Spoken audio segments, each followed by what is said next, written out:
সামনেতে সরেন, সামনেতে সরেন ভাই। কেমন ইসলাম বিদ্বেষ, ধর্ম বিদ্বেষের কথা ওই সংবিধানের মধ্যে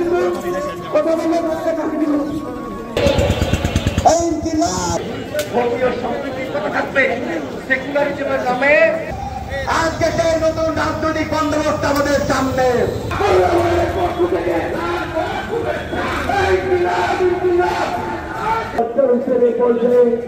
আপনাদেরকে বা আপনাদের উদ্দেশ্যে আমরা যে নতুন বাংলাদেশে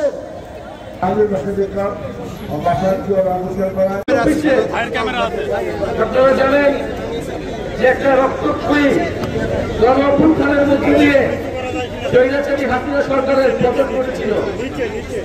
আপনারা ইতিমধ্যে সোশ্যাল মিডিয়ায় দেখেছেন, বিবিসি একটা রিপোর্ট করেছে যেখানে দেখা যাচ্ছে যে শেখ হাসিনা নিজেই পরিচালনের সকল অর্ডার দিয়েছিলেন।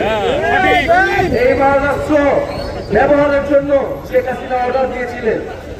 এই সকল হত্যাকাণ্ডের জন্য এই খুনি হাসিনা এবং তার দল আওয়ামী লীগ দায়ী। এবং এই খুনি হাসিনা এখন ভারতে অবস্থানরত আছে। ভারত সরকার গণহত্যাকারী, সন্ত্রাসী, ফ্যাসিস্ট সংগঠনের নেতা কর্মীদের নিজ দেশে আশ্রয় দিয়েছে। এবং আমরা আরো দুঃখের সাথে বলতে চাই যে চুয়াডাঙ্গা সহ বাংলাদেশের সীমান্তবর্তী এলাকায় এই যে গত 54 বছর ধরে সীমান্তে মানুষ হত্যা হচ্ছে, নিরপরাধ বাংলাদেশি মানুষদেরকে, কৃষকদেরকে হত্যা করা হচ্ছে। আমরা চুয়াডাঙ্গার দর্শনা উপজেলার এক কৃষকের কথা শুনতে পেলাম, 7 দিন আগে সীমান্তে তাকে হত্যা করা হয়েছিল, 7 দিন পরে তার লাশ ফেরত দিয়েছে। বিএসএফ কোন সীমান্তরক্ষী বাহিনী নয়, সেটি একটি খুনি বাহিনীতে পরিণত হয়েছে।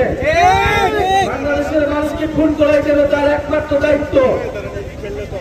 আমরা বলতে চাই, গত 54 বছর ধরে বাংলাদেশের মানুষজন, বাংলাদেশের জনগণ, বাংলাদেশের নাগরিকরা গোলামীর জীবন যাপন করতে হয়েছিল। তাদের মানবিক মর্যাদা, সার্বভৌমত্ব, স্বাধীনতা বারবার ক্ষুণ্ণ হয়েছে ভারতীয় আধিপত্যবাদ দ্বারা। সীমান্তে আমার মানুষকে খুন করা হয়েছে, আমাকে আমার পানির চুক্তি, পানির ন্যায্য হিস্সা দেওয়া হয়নি, এবং আমাকে রাজনৈতিক ভাবে, অর্থনৈতিক ভাবে, সাংস্কৃতিক ভাবে বারবার অবদমন করা হয়েছে। শেখ হাসিনা সরকার 16 বছর ধরে টিকেছিল, গুম খুন মানুষকে হত্যা করেছে এই ভারত সরকারের প্রত্যক্ষ এবং পরোক্ষ সমর্থনে। মাত্র 30% টাকায় জমির মালিক হয়ে নতুন বাংলাদেশের গড়ে তোলার স্বপ্ন দেখা বাংলা বসতি। স্পষ্টভাবে বলেছি, সীমান্ত হত্যা আমরা কোনোভাবেই মেনে নিব না। বাংলাদেশের জনগণকে, বাংলাদেশের সীমান্তকে, বাংলাদেশের মাটি ও মানচিত্রকে রক্ষা করা বাংলাদেশের ছাত্র তরুণ যুবদের দায়িত্ব। সেই দায়িত্ব আমরা নিয়েছি এবং সেই দায়িত্বের ভিত্তিতে জাতীয় নাগরিক পার্টি কাজ করবে। আমরা আজকে চুয়াডাঙ্গা থেকে বলতে চাই, গত 54 বছরে হাজারের উপরে মানুষ বাংলাদেশের সীমান্তে হত্যা করা হয়েছে। আমাদের মোল্লা ফারুক ভাই বললেন, এই চুয়াডাঙ্গার সীমান্তে 200-এর বেশি মানুষ সীমান্তে হত্যা করা হয়েছে। সীমান্তে গরু চালানকারী বলে, পাচারকারী বলে আমার গরিব কৃষকদেরকে হত্যা করা হচ্ছে, আমার বাংলাদেশি মানুষদেরকে হত্যা করা হচ্ছে। অথচ কোন 54 বছরের কোন সরকার এর বিরুদ্ধে কোন ব্যবস্থা নিতে পারেনি। আমরা অন্তর্বর্তী সরকারকে বলবো, আপনাদেরকে কঠোর হতে হবে, এমন কোন সরকারের দিকে আমরা তাকিয়ে থাকবো না। বাংলাদেশের জনগণ, বাংলাদেশের ছাত্র তরুণরা অবশ্যই তার সীমান্তকে, মানচিত্রকে, মানুষকে রক্ষা করা পবিত্র দায়িত্ব গ্রহণ করবে। চুয়াডাঙ্গাবাসী কি সেই দায়িত্ব গ্রহণ করবে? আমার সীমান্তের মানুষ হত্যাকে আমি মেনে নেব, আমার সীমান্তের কৃষক হত্যাকে আমি মেনে নেব, আমি কোনোভাবেই আমরা মেনে নেব না।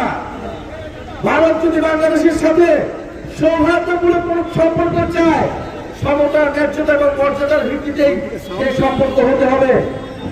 বাংলাদেশি কেবল ভারতের উপর নির্ভরশীল নয়, ভারত সম্পূর্ণভাবে বাংলাদেশের উপর নির্ভরশীল। ভারতের অখণ্ডতা, ভারতের সার্বভৌমত্ব বাংলাদেশের উপর নির্ভরশীল। এটা যাতে ভারত কোনোভাবেই ভুলে না যায়। আমরা স্পষ্টভাবে বলতে চাই, গণঅভ্যুত্থানের পরে আমরা বৈষম্যহীন একটা সম্প্রীতির বাংলাদেশ চেয়েছিলাম, কিন্তু আমরা দেখছি নানা ধরনের রাজনৈতিক বন্ধনে বহু মানুষ মারা যাচ্ছে। চাঁদাবাজ, দুর্নীতি, দখলদারিত্ব পুরো বাংলাদেশকে ছেয়ে গিয়েছে। চুয়াডাঙ্গাবাসীকে আজকে আমরা বলতে এসেছি, আপনারা ভয় পাবেন না।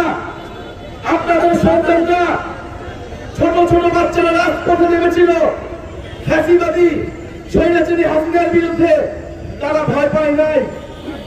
বাংলাদেশকে নতুন করে স্বাধীনতা দিয়েছিল, মুক্তি দিয়েছিল আপনাদের সন্তানেরা, আমাদের দেশের নারীরা, আমাদের দেশের আওয়াম সমাজ, আমাদের দেশের হিন্দু মুসলমান সবাই একত্রে।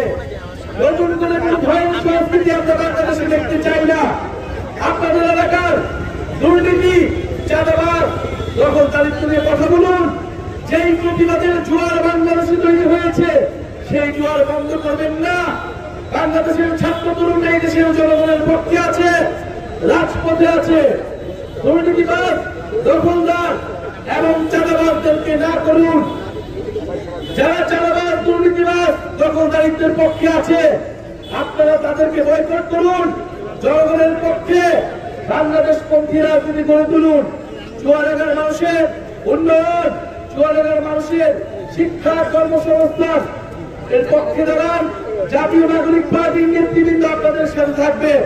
জাতীয় নাগরিক পার্টি দেশব্যাপী জুলাই পদযাত্রা শুরু করেছে। আমরা বলেছি, এই ফ্যাসিস্ট হাসিনা যে নিজে নির্দেশনা দিয়ে হাজারের উপরে মানুষকে হত্যা করেছে, 10,000-এর উপরে মানুষকে আহত করেছে।